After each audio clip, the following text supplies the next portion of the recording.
Hello, hello, hello, and welcome back to another episode of Two Angles on Angling. This is Jordan with my co-host. It's Ryan, guys. What's up?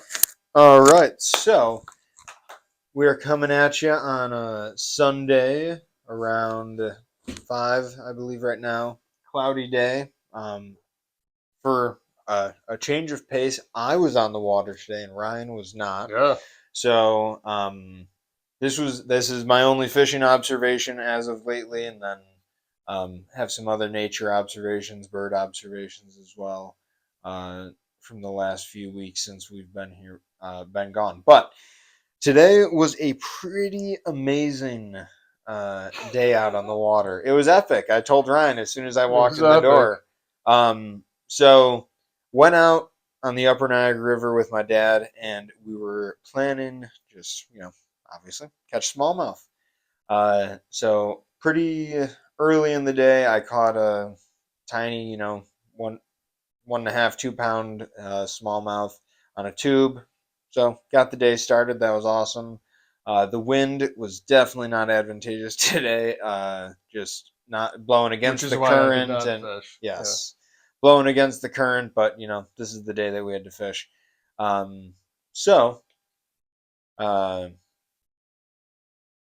from there, we're bouncing along, and I'm fishing a swim bait, and all of a sudden I just get whacked, and I start reeling, and I'm like, holy smokes, I don't even know what this is. And all of a sudden it comes up towards the boat, and I'm like, holy smokes, it's a muskie. This is awesome. At first, I definitely thought it was a big smallmouth because it hit and then started coming right up like it was gonna, like, wallow or jump. Mm-hmm. But then instead of coming all the way up, it just like came up a little bit and then went right back down. And then it was game on. It was a great fight. Took had to go both sides of the boat a few times because it just was taking us, doing its thing. Uh, got it in the boat, and it was beautiful. I would say did not measure it by any means, but I would eyeball it, and it was the second biggest muskie I've ever caught, and now my fifth ever or sixth on the Upper Niagara. So Nice. pretty satisfied with that. So from there, my dad caught a smallmouth, which was awesome. Um, nothing, that there was not too happening of a bite, but we were just going through zones and seeing what happened. And so we drift through the zone, and I'm fishing the swim bait again because why not? And lo and behold, I get bit again, and I start fighting, and it comes up towards the boat. Or sorry, mixing up the stories. Okay, beep beep. So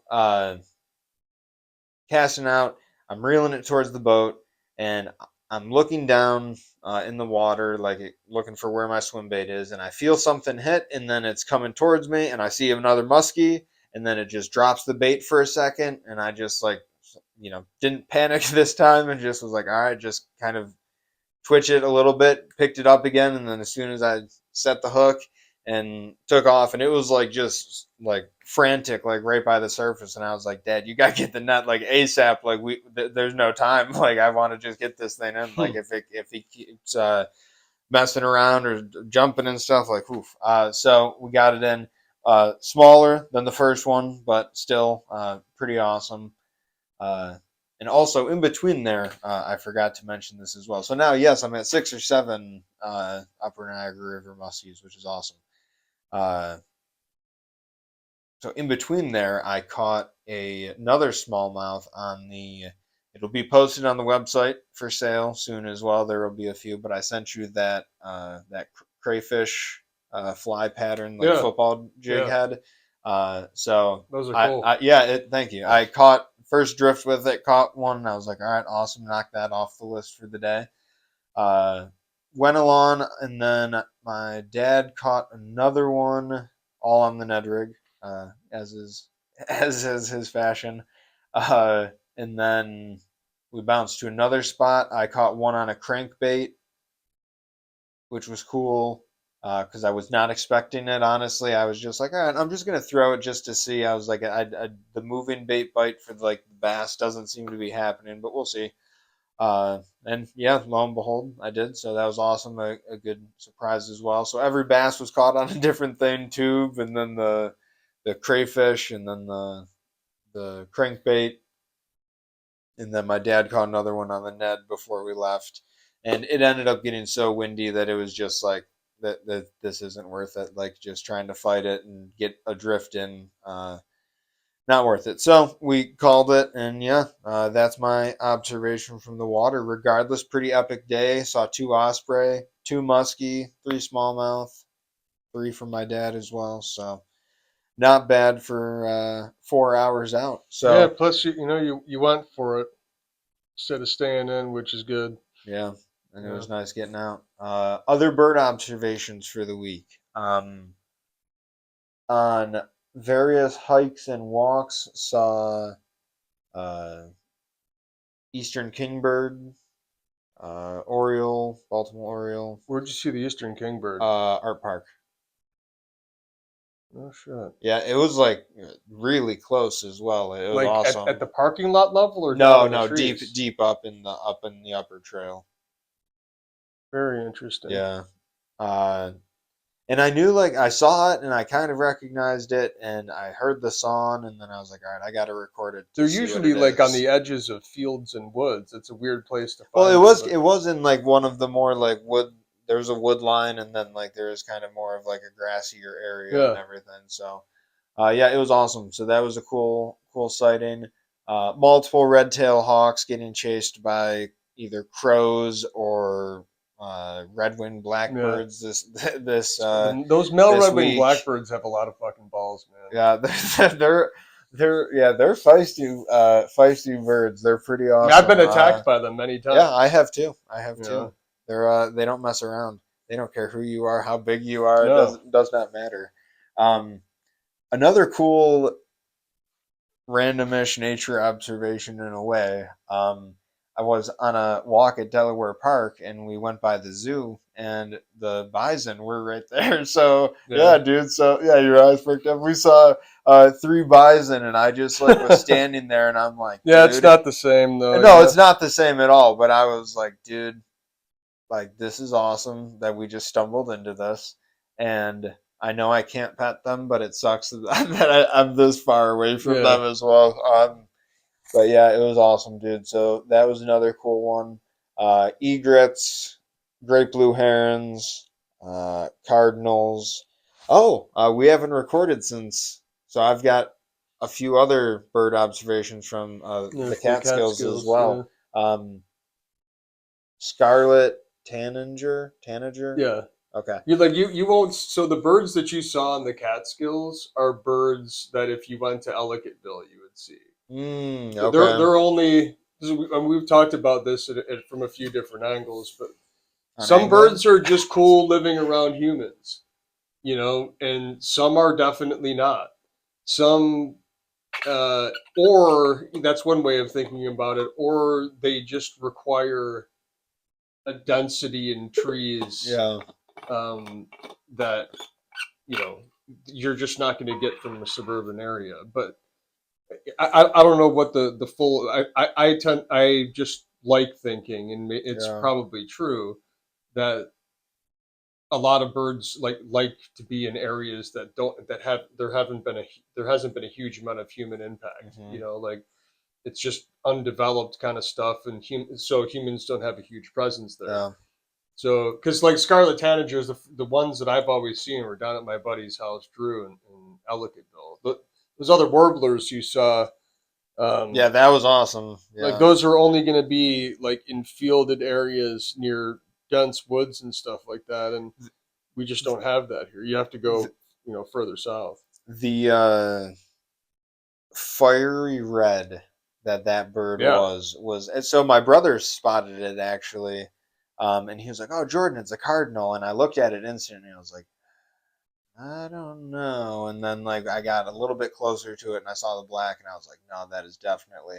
And I knew what it was because I opened Merlin that morning, and the yeah. bird of the day was Was that that. day? Yeah, So that was awesome. And then the one song that I really liked, and I'm guessing is pronounced Ovenbird, or is it Ovenbird, Ovenbird? yeah. It is Yeah, they Ovenbird? have an awesome Okay. song. Okay. Um, I was like, hey, Ovenbird? Like, did they just eat Yeah, a it's a lot? weird. Did they eat a I'm lot not of not a them? I fan of the don't. not a fan of the name, Yeah. And but so that's why I thought it was going to be Oven. But, anywho. So, those were cool. Um, what else bird wise? Hmm. Nothing else is really coming to mind at the moment there. Uh, Observationally, deer are definitely in their summer coat. The bucks are starting to have at least a few inches of nub. It looks like for yeah, their antlers. There was a huge hatch going off on the water today when I was yeah. I was gonna ask if you. fishing. That I was was gonna ask you cool to that see, if you hadn't mentioned it, because dude. the cat like so here's Yeah, another yeah. you know angle that I've talked about before, as far as like when you signs that you can see in the air, you understand what's going on in the water. Like if those caddis are coming off, which the first ones I, I saw the first legit hatch on Friday, Okay. and it was they were starting to come off, and I said to my clients, I'm like, when that happens, you know that bass are bedded up, and the bite's going to get real slow, which you're mostly going to catch are small ones. That's a river phenomenon.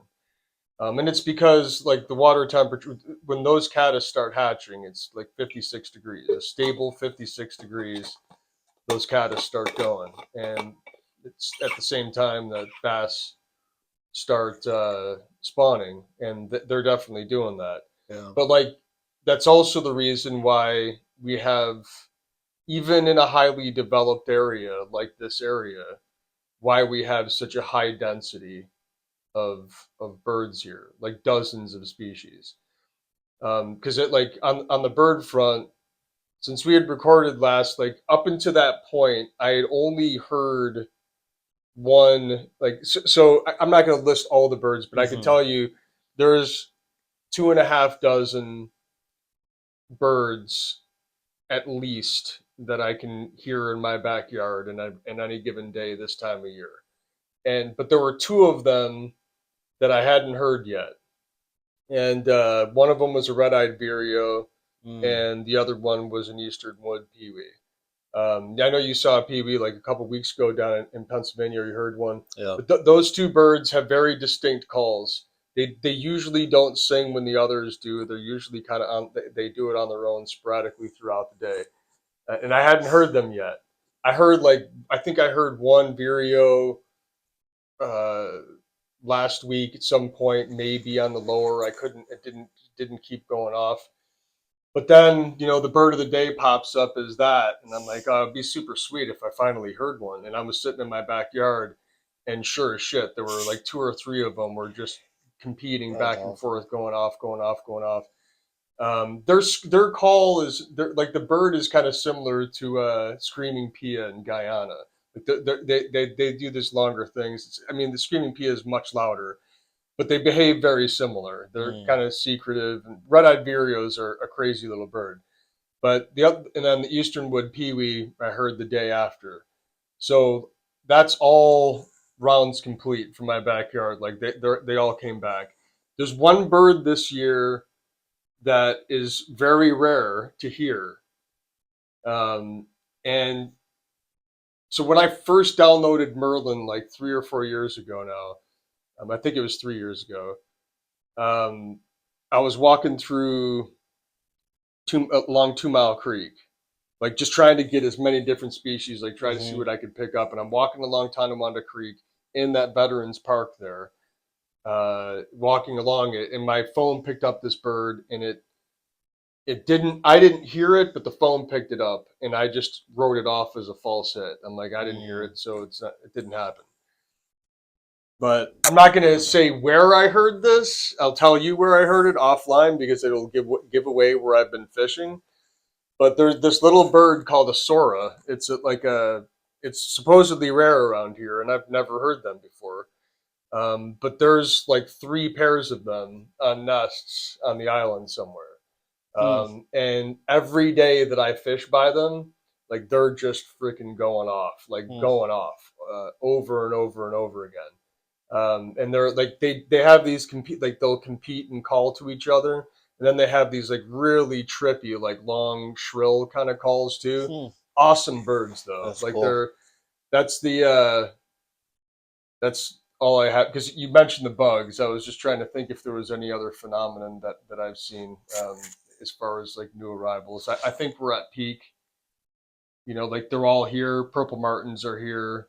All the swifts are here. All the swallows are Hmm. here, and the bugs are just going nuts. You Yeah, know, yeah. so So I wanted to say about the bugs as well as like um being on the water this year, like that happening. I thought it was cool as can be. Like yeah, a few years ago, or last year even, I would have been just like, this is annoying as can be. But then, like, since from starting to it's fly fish and heartbreaking for me when everything, I see it. well, yeah, like obviously there's that aspect of, with that, but it's just like I don't know, it's more intriguing to me because of fly fishing now than it was Yeah. prior to Oh yeah. doing that, you know. Absolutely. So, And uh, the question is like,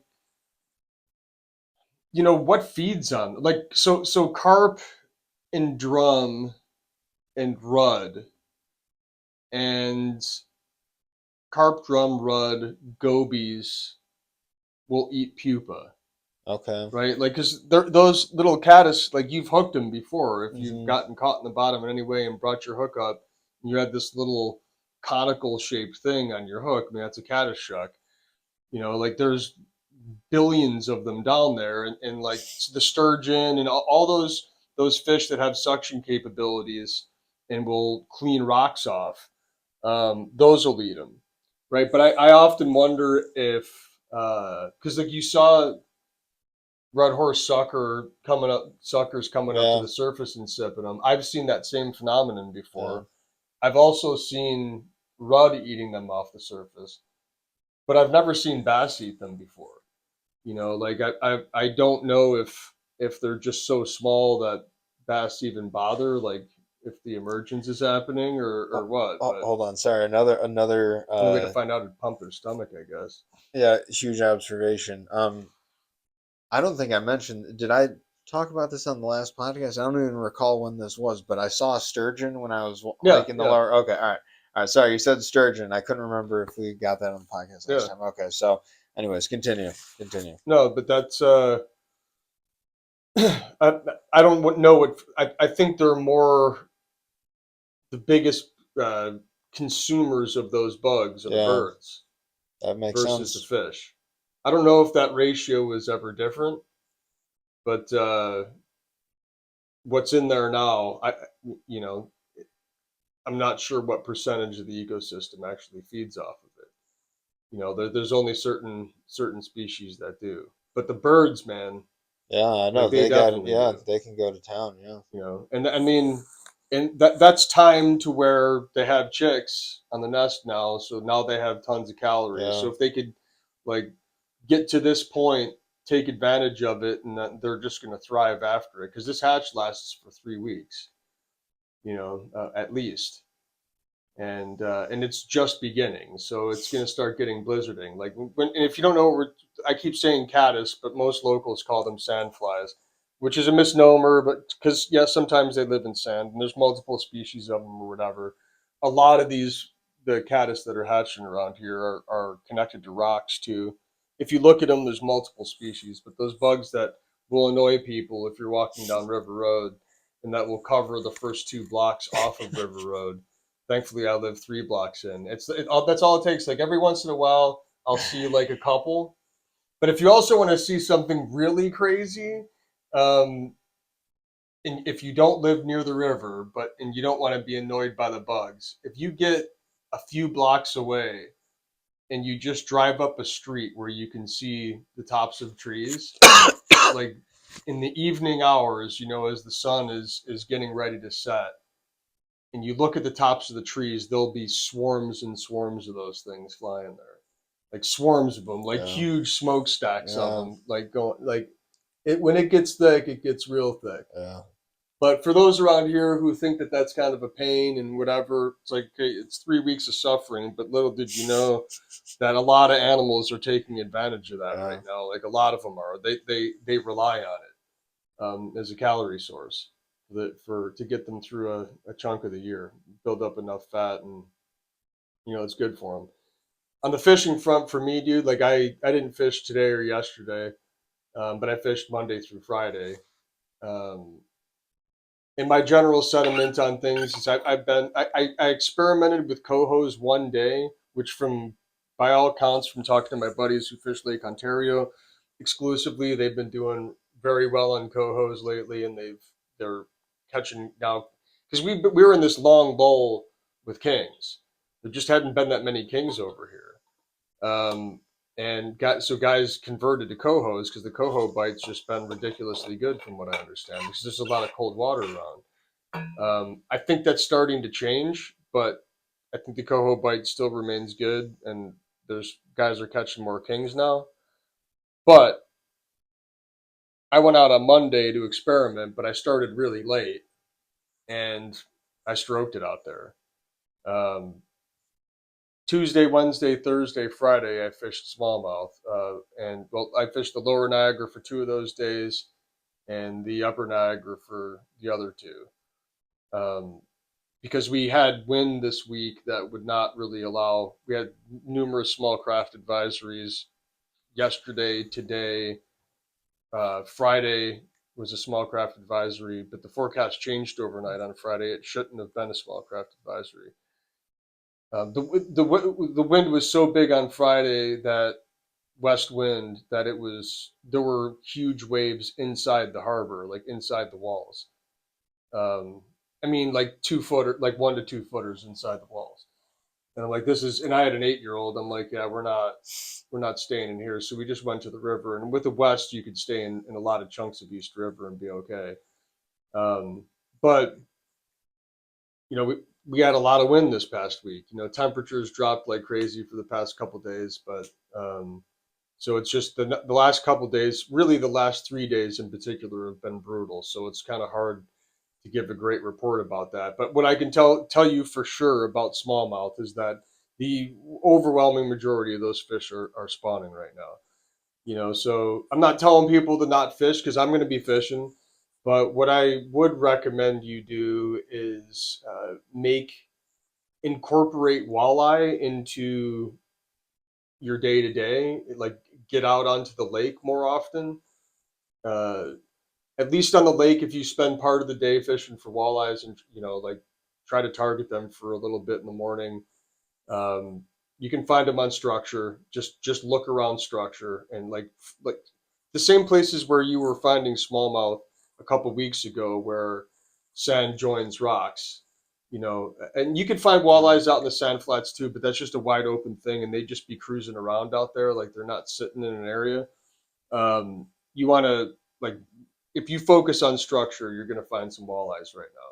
So I would say spend part of your day targeting them, jigging, pulling smile blades or Colorado blades around, bottom bouncing, um, and then if that ends up being slow, then just go and cover water as often as you can. Like what I can tell you what not to do is so I fished the lower Niagara Wednesday and Thursday, and both of those days there was these two bass boats from West Virginia that were down there, and the first day I saw them spot locked in a place that is ridiculous for them to even be spot locking. But there's a little nook. I'm not going to get too detailed about it, but there's a little nook, a not very well known nook. There are little back eddies that lots of people know about, but this one in particular, they had to have been really scanning to try to find this place. And it's an area. It's a small one. It's about maybe 30 square feet at the biggest, 30 square feet, and it's a shallow little nook in the cliffs. And there's a flat there, and there's a shitload of fish spawning on it. Now, I just leave that crew alone. There's no current in there or anything. Like, it's just this little tiny thing. And those dudes were in there spot locked for hours, both days, just sitting in there.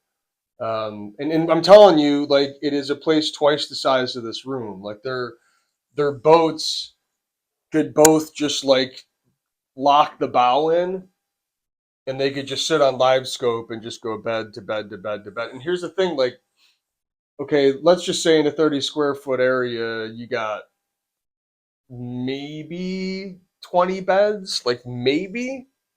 Yeah, So, like, maybe that'd be yeah, like a tight packed for concentration of sure. fish too, but like, Yeah. let's say 20 beds. So those dudes are just catching the same fish. You know, like, it's crazy. It's absolutely crazy. Because like, so let's say that Great you point. post up there for 2 hours and it catches you 2 hours to catch 20 of them. Let's say you hit all of them. Why would you go back there the next day and do the same thing? Like, that's freaking crazy, man. Like, I don't understand that. Like, for sure you already caught those fish. Like, for sure this. And it's the same. Like, so if you're locked on beds and you're catching individual fish, man, come on, dude. I mean, like, I just don't understand what the challenge is to that. Like, there's zero challenge at all. Like, the only challenge is, do you have the technology, being a spot lock capability, to stop in front of a bed, and then you're just dropping baits on them over and over and over again and watching what they respond. You annoy the hell out of them, and then eventually you will catch them. There's no challenge to that at all. So, like, now, I'm not saying don't fish. I'm just saying, look, that this is going on. If you want to get reps in, there's going to be a post spawn period where those fish leave beds and they go out. And if you fish neds and smaller swim baits, easy for them to get a hold of targets. Like, there will be a good post spawn window this year, and I'll talk about that in a minute. But, like, for now, just cover water, man, and deal with this for a few weeks. And if you just got to catch bass, strictly cover water. Give them the best chance that you can. And like, and work like the full three. If you're gonna fish the river, just fish all around Grand Island as often as you can. Like, don't do multiple drift scenarios. Like, just do whatever you can to alleviate pressure, or really, honestly, as often as possible, fish the lake. The lake has got a lot of fish out there. They're all spread out. They're in multiple phases. There's still some pre-spawn fish out there, not very many. And there's fish getting ready to spawn. So there's fish on beds out there. But if you can get out to the lake, you'll find walleyes, and you'll also be able to just do long drifts across huge areas and sporadically pick off fish. What's That the drum situation out there? I haven't really caught many yet, but just give it time. The water's still cold. I mean, it's Yeah, only that's true. 56 That's degrees. true. Like, I thought we heated up real fast, and then it just straight leveled out, then it cooled off, and then these last 2 days aren't going to heat it up very much either. Um, so, like, what I think is going to happen this year is, one, okay, so yeah, the caddis hatch is happening right now. Um, I haven't seen a lot of algae in the river yet. Were you picking stuff up A today? little bit in some areas, Yeah, some of the rock slime, but not a not the rock ton. slime, just like from you fishing your swim bait in the water column. Were you No, picking up any? Yeah, like, no. I wasn't either. On the lower Niagara, I was a little, just a very little bit. I was picking up in my three-way swivels, but in the upper Niagara, I ran clean. Other Yeah. than, like, the area that you fished is Hmm. very well known Yeah. for having rock snot on the bottom there, and you'll pick that up. But the rest of the river, I didn't pick that up at all. So I think the water, like, we're okay. We're supposed to have some temperatures in the 80s this upcoming week, but then it's going to drop back down into the 70s and 60s. We have this, like, very, very slow warming trend. So I'm hopeful that, yeah, we'll get algae. Hopefully it comes on really slow, and I think the bass, after they're done spawning, are going to hang out in the river for a while, as long as the water's still cool. Like, if it's Hmm. still in the 60s, Yeah. like low 60s by the end of June, or by, let's call it, the teens of June. I think those fish are going to hang around for a little while. So like people want things to get warmed up real fast. And look, if they leave the river, they leave the river. Like it doesn't matter. I'm going to be fishing the lake for the most part for walleyes. But the last 3 years, really 20, even 4 years, but definitely three, 21, 22, 23, yeah, 24. So the last 4 years, things heated up real fast. And after the bass got off beds, they just evaporated, Mm-hmm. right? Prior to that, my first 16, 17, 18, 19, 20, those years, when they were done spawning, they stayed in the river for a while, like for at least 10 days.